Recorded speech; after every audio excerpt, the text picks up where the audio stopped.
Okay, now here we have a very good question today that is posed to us from this reading from Paul's letter to the Galatians. It's a very good question. The question is, what is the best way to read the Bible? What is the best way to read the Bible? I mean, there are some people who say that the best and the only way to read the Bible is literally. Some say it should be read figuratively. Some say it ought to be read symbolically. Others say it should be read metaphorically. Some people say it should be read in all sorts of different ways, combinations of these. And I would agree that there is a time and there's a place to read the Bible in all the different kinds of ways that the church has read it throughout its history, sometimes literally, sometimes figuratively, sometimes symbolically, sometimes metaphorically. Sometimes we read the Bible to find out what happened where. Sometimes we read the Bible to find out what is the best way to live our lives. Sometimes we read the Bible to find out what is it that these people experienced about God that spoke to them about God and God's love for them that we can read and learn and comprehend and apply to our lives and our own experience about God and our own experience of Jesus Christ. There are many different ways of reading the Bible. And today in Paul's letter to the Galatians, we have him doing an example of non-literal reading. He takes a literal story, a story from Genesis chapter 16 about the life of Abram and Sarah. He takes this literal story written as a literal piece of history in the book of Genesis in chapter 16, and he takes it and applies it, making an allegory out of it. He's interpreting it to apply it to his day and his age. Now, what's an allegory? I looked it up in Webster's dictionary the other day, and it says, an allegory is a story in which the characters and events are symbols that stand for ideas about human life or for a political or historical situation. Again, an allegory is a story in which the characters and events are symbols that stand for ideas about human life or for a political or historical situation. You can make allegories out of fiction stories. Those exist all the time. Just go watch any movie, really. You're watching an allegory in play. Or it can be made out of historical events, where you take some historical event and you create an allegory out of it to interpret it and apply it. And that's what Paul has done here. In other words, the people and elements within the story of Abram and Sarah and Hagar and their kids, Isaac and Ishmael, are going to be used to interpret the then current situation and make a point that Paul is trying to make to the Galatian Christians. So what was going on in Genesis chapter 16? What was going on in the life of Abraham? Abraham left the Ur of the Chaldees, Ur in Chaldea, and he went westward into the promised land. And God showed him the land of Judea, what would become the land of Judea, the land of Canaan. And he said, this will be yours. I shall give it to you and to your descendants as an inheritance forever. It will be your land. And there was only one problem with this promise. Abram had no children. No inheritors, no one to receive this promise. So Abraham points this out to God. God, I'm old. My wife Sarah's old. We have no kids. What you gonna do? And God says, look up to the sky, see all the stars up in the heavens. You will have more children than the stars you can count in the sky. Wow! That's a lot of kids. And Abram points out to God something very important. He says, God, I'm old. Didn't you hear me first? I'm old. Sarah's old.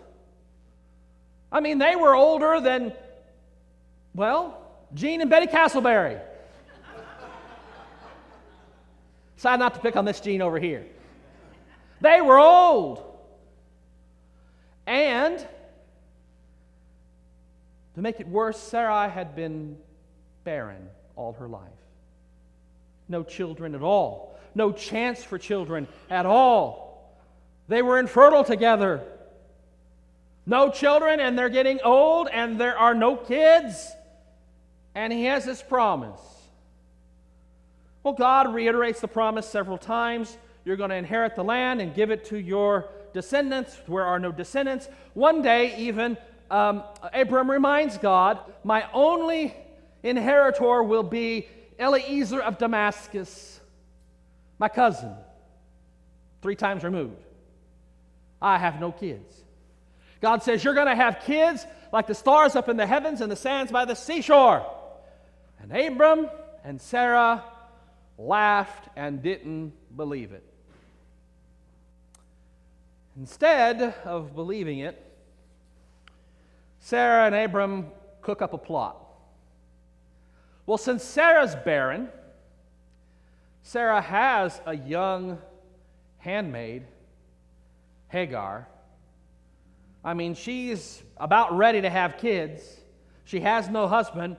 Abram, why don't you take her and go and make a child with her, and then that will get God's job done for God, because God doesn't understand things like menopause and all this other stuff about infertility. And so Abram, I'm sure she didn't have to prod Abram too hard to do this. Abram takes Hagar and goes, and they make a child. They do what they do. They make a child, and Ishmael is born.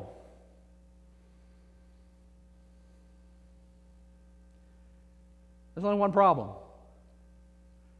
Yes, Abram had a son, Ishmael. There's only one problem. It's not the child God had promised. God had said, Abram, it'll be you and Sarah. Now, Ishmael gets some promises. Hagar gets promises. They get blessed by God. And today the Arabs descend from Ishmael and the Ishmaelites. But God had promised Abram a child with his wife Sarah. And so eventually, they acted in faith, they trusted in God, and finally, after much complaining, after much whining, after much disbelieving, after trying to get God's will done for God, their own human way, God does it God's way and works a miracle, and Sarah conceives and has a child. The child of promise, Isaac. And then, over concern that Ishmael would inherit all of Abram's lands and property and the promises that God gave to Abram, Sarah demands that Ishmael and Hagar be driven out so that Isaac could be assured of inheriting the promises of God. And what Paul does in this story is he takes Hagar on one hand and Sarah on the other, and the act of producing Ishmael on the one hand with Hagar, and the act of producing Isaac on the other hand with Sarah, and he likens this division to the Jewish Christian community in Jerusalem and to the Gentile Christian community in Galatia. He says, those who want to demand that you become saved by keeping the works of the law, or be sanctified, made perfect, moved on to perfection, to use some Methodist language, by keeping the works of the law, by keeping the dietary regulations, by keeping the blood purity laws, by keeping the circumcision regulations, by doing all that stuff that makes you a good Jew, those who want to say that are like Abram and Hagar producing Ishmael. By their own strength, by their own abilities, by what seems possible to them, not trusting in God, but trusting in their own abilities to get the job done for God the human way. That's the Jerusalem Jewish Christian community and their approach. They are like Hagar producing Ishmael. Not trusting in God, but trying to get God's will done the human way, with human understanding and human will and human works and human obedience and human comprehension in the play. Whereas, on the contrary,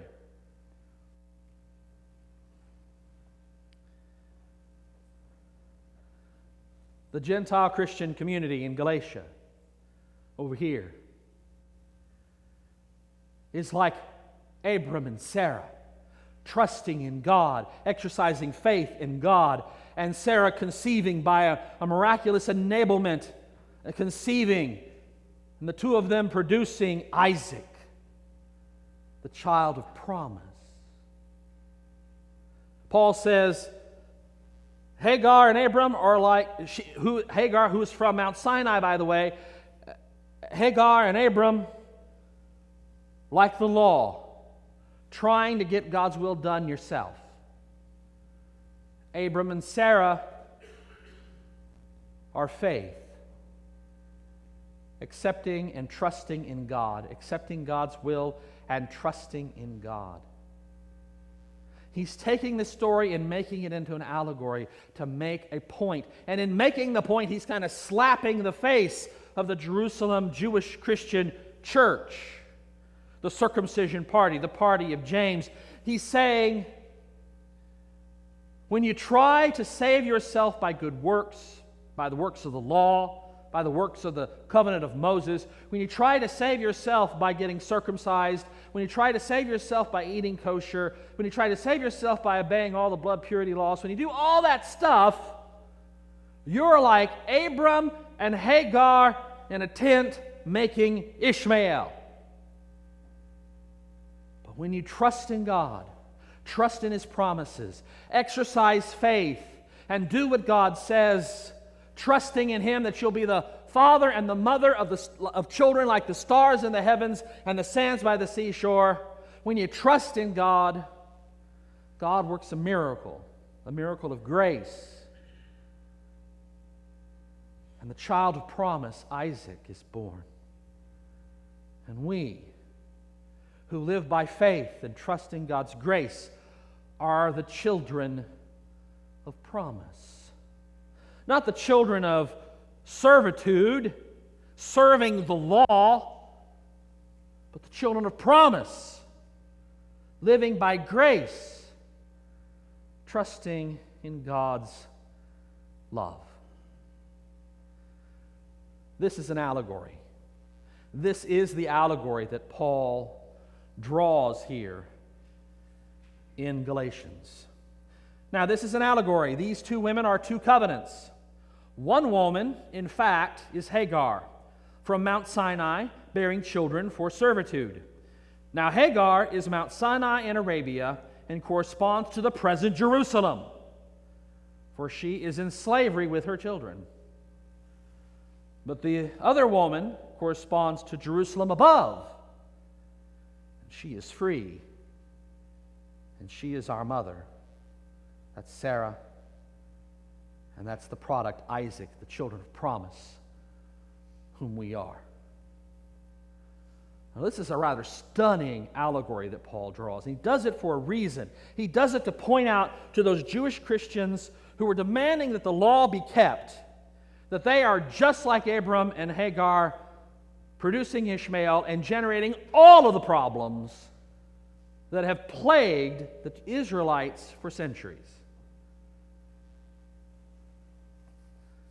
Whereas when you live by faith and trust in God's grace and trust in the promises that God has given, you are a child of promise.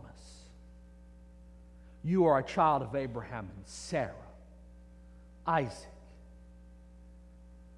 Wow. The call to faith here could not be more clear.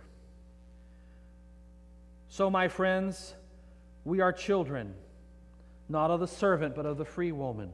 We are freed to live by faith. We are freed to trust in God's grace. We're freed to realize that we do not save ourselves. We do not perfect ourselves. We do not move on to perfection by our own works or by following the works of the law or by doing any of those regulations from Exodus, Leviticus, Numbers, and Deuteronomy. Those things, while they are good and they serve as a schoolmaster to teach us of our need of God's grace, nevertheless, they do not save us, nor do they perfect us. Instead, we trust in God's grace. We exercise faith. And when we do that, we can know the presence of Christ in our lives. We can know the love of God reigning in us. And then we can share that love with others in a world that needs to hear not rules and regulations, but love, mercy, and grace. Are we going to trust God, or are we going to try to get God's will done for God the best way we know how? The church's greatest challenge is it's always trying to get God's will done the best way it can, the best way and the only way it knows how, rather than trusting in God. Well, Greg, sometimes God takes an awful long time to get things done. Right. Dr. Bill Power, a professor of Hebrew and Old Testament at Perkins School of Theology, used to say, God moves in mischievous ways his blunders to perform, instead of mysterious ways his wonders to perform. And he says that out of frustration because that's the way it feels. And it's what causes people like Abram and Sarah to get Hagar and to produce Ishmael instead. Because it never seems like God's acting fast enough for us. The challenge is to realize that our timetable is not God's timetable. Our conceptions and understandings are inferior to God. God knows better, and we need to be trusting in God.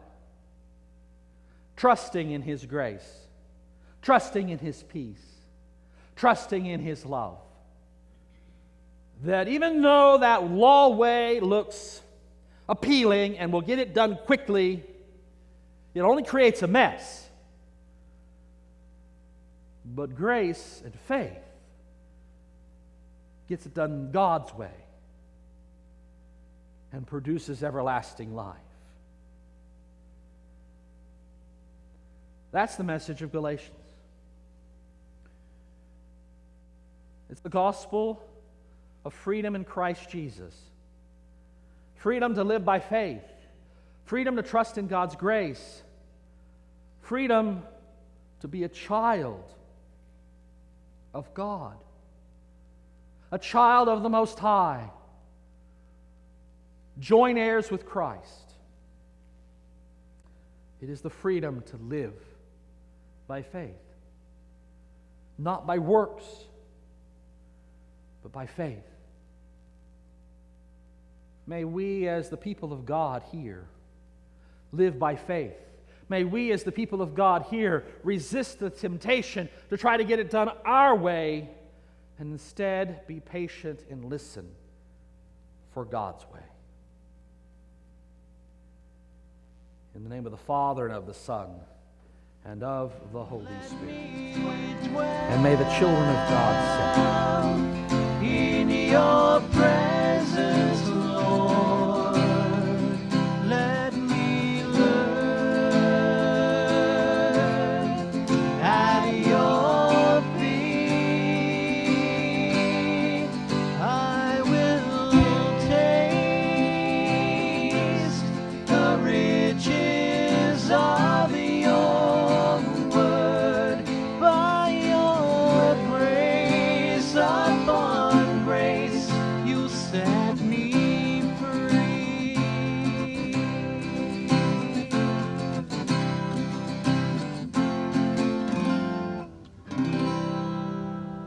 You have been listening to a sermon by Dr. Gregory Neal, Senior Pastor of the First United Methodist Church in Commerce, Texas, and Rector of Grace Incarnate Ministries.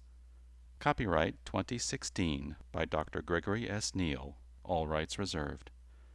For more information and for other sermons by Dr. Neal, Visit us on the web at www.revneal.org. That's www.revneal.org. You are also invited to visit us in person at First United Methodist Church, 1709 Highway 24, Commerce, Texas, 75428. This program was produced by Dr. Greg Neal.